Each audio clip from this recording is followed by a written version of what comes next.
सास बहू में हंगामा, घर आए शकुनी मामा। सुबह सुबह सास अपने भाई को फोन लगाती है। हेलो, अरे किधर है तू? बहन की कोई खबर नहीं लेगा? यहाँ मेरी सारी सत्ता लूट रही है धीरे धीरे करके। अरे क्या हुआ दीदी, सुबह सुबह ये रुदाली क्यों शुरू कर दी?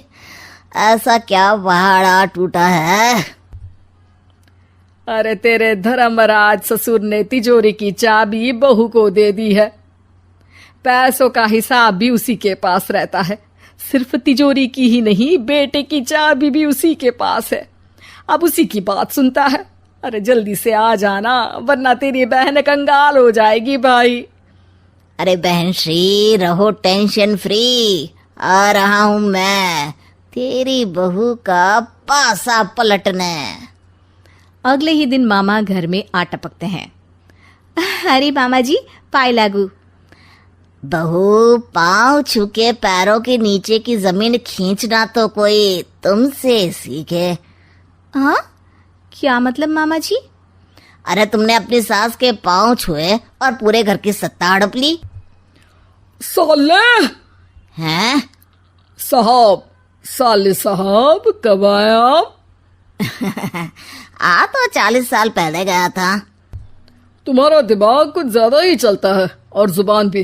खैर, तुम्हारी बहन पे गए हो ना इसीलिए। जीजाजी, आप काफी मजाकिया हो गए। वैसे बहू ने घर की सत्ता हड़पी नहीं है, उसको दी गई है। वो गुणी है, समझदार है और उत्साही भी है। एक किताब भी लिख दीजिए ना अपनी बहू की तारीफ में जीजाजी।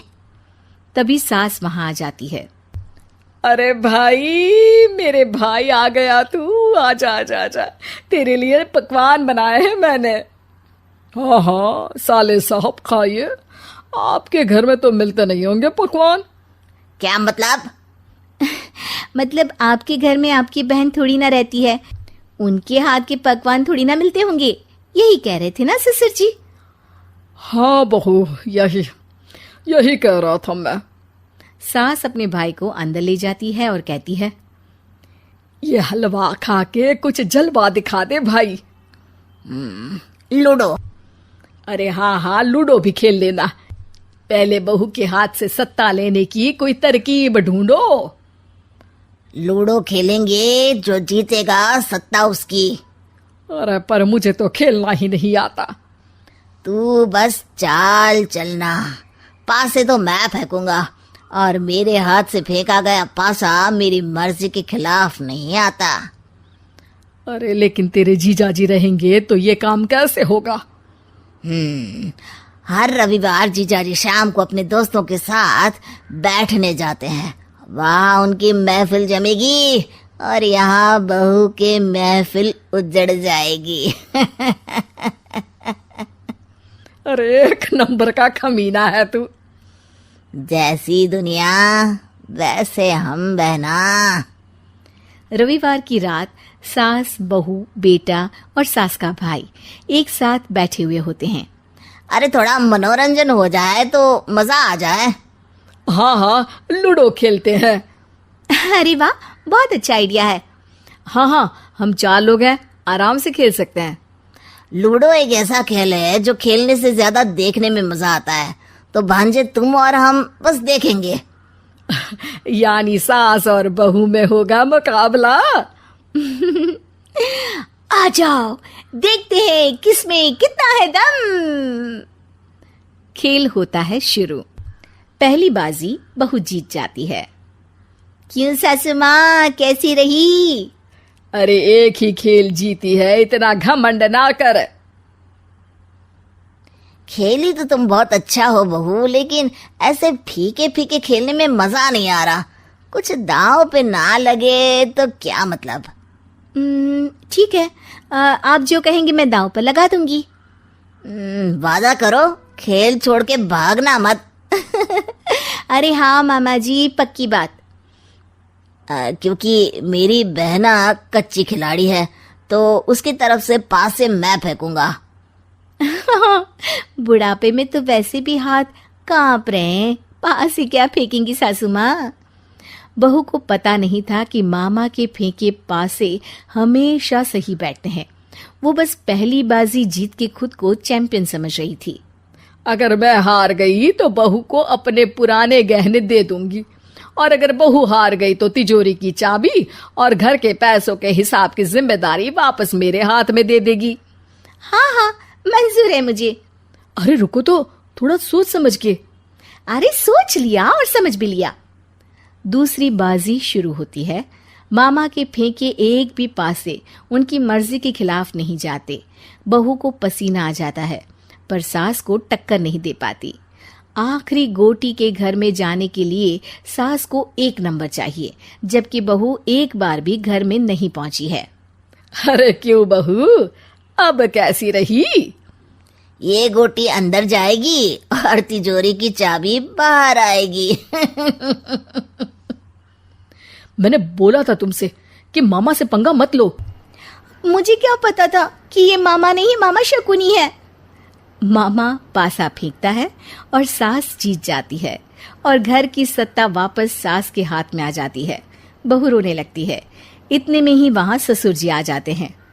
अरे रो क्यों रही हो बहू? क्योंकि मामा ने मुझे मामू बना दिया।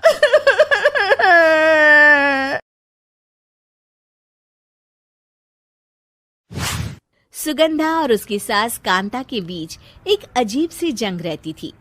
ये जंग थी किचन में कौन ज्यादा अच्छा काम करेगा और घर के सदस्यों के दिल जीतेगा। और उनकी इस जंग में हमेशा कुर्बान होते थे उनके दोनों पति। कैसे?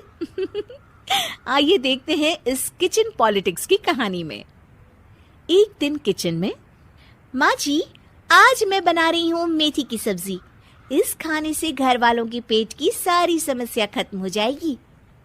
और मैं बना रही हूँ तड़के वाली छाछ, जिसे पीते ही गैस की समस्या कभी नहीं होगी।